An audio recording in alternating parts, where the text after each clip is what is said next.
first entry sa Sinag, Maynila for us. So, thank you so much for being here and sana po sobrang natuwa kayo sa film namin and sa plot lalo, sa screenwriting ni Ate Gwen. Sobrang galing po. Kahit kami yung nabasa na namin yung script pero hindi pa namin totally napapanood yung buong film. So, ngayon lang sobrang natuwa po kami sa outcome. Hey guys, thank you for coming. I have a lot of friends and family here, so thanks. And of course, thank you to Direct Joel for directing us for this film, which was so complex to shoot. Kasi kita nyo may mga flashbacks and then there's real time and then there's revelations throughout the storyline. So it was really important that we were all on the same page.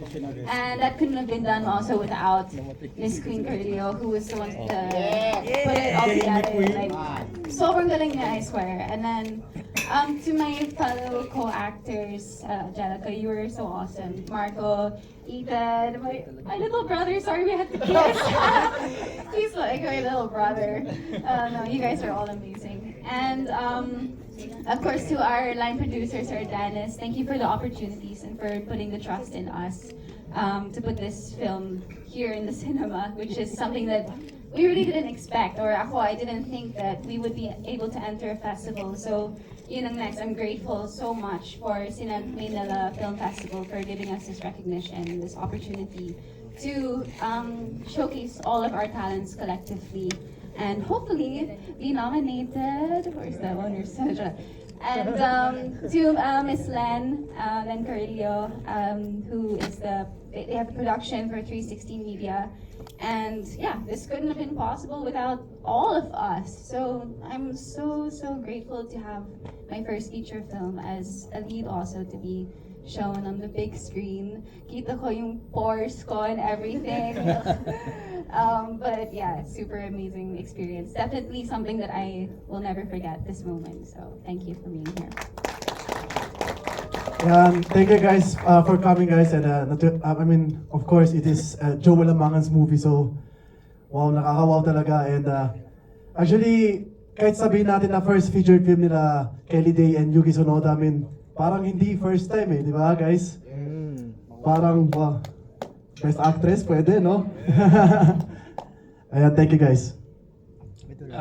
Unang-una po sa lahat, nagpapasalamat po ako kay Tita Len Carrillo sa manager namin and kay Melanie Uy sa nag-produce po ng movie. And sa inyo po guys, maraming salamat po sa pagpunta and yun lang. Thank you. Good evening po sa lahat ng pumunta. I'm just very grateful to be part of this film. Lahat po sila may experience na sa pelikula. Ako lang po talaga yung sobrang baguhan, pero I'm grateful po. Kila Direk, lalo na especially kay Direk Joel na first time ko din po maka-work, pero ayun po, hindi nun. Ayun po, maraming salamat po. This is a very amazing film. Thank you so much.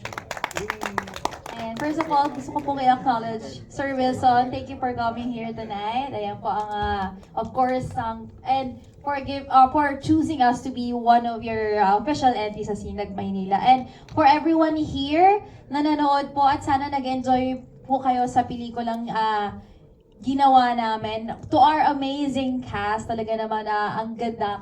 Kahit ilang beses ko na siyang napanood, aliw na aliw pa rin. Iba pa rin talaga pag cinema, guys. So, sana suportahan natin talaga ang mga pelikulang Pilipino sa sinehan. Iba pa rin talaga sinehan. And of course, to Direct Joel for giving me the chance to write this ambitious storytelling. Kasi talagang I've always wanted to write one of this, yung kakaiba yung narrative, yung chronology. Pero si Direct Joel lang nagbigay sa akin ng concept, ng ideas, and the chance para matahi-tahi namin ng ganito yung story. Of course, to our amazing producers for giving us a chance to make this movie happen. Maraming salamat po.